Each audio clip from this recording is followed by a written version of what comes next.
Alright, this is a truss for the Toyota solid front axle. This one's made by Trailgear, and it came with a little bit of a corner here. Mike already cut it off. This is going on Mike's truck. But this is about an 1/8 inch thick metal.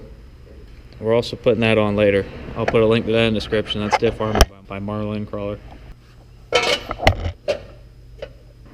One thing to note real quick, make sure that however you weld it doesn't interfere with where your U-bolts need to go.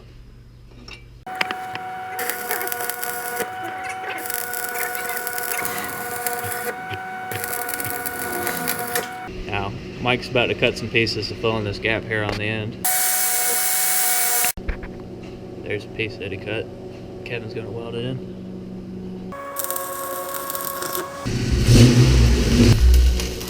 Dang, this is a lot easier to do with the axle out.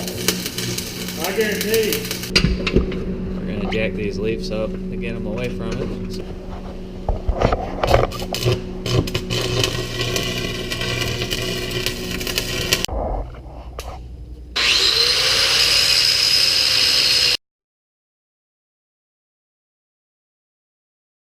The upper truss from Trailgear and the diff armor by Marlin Crawler.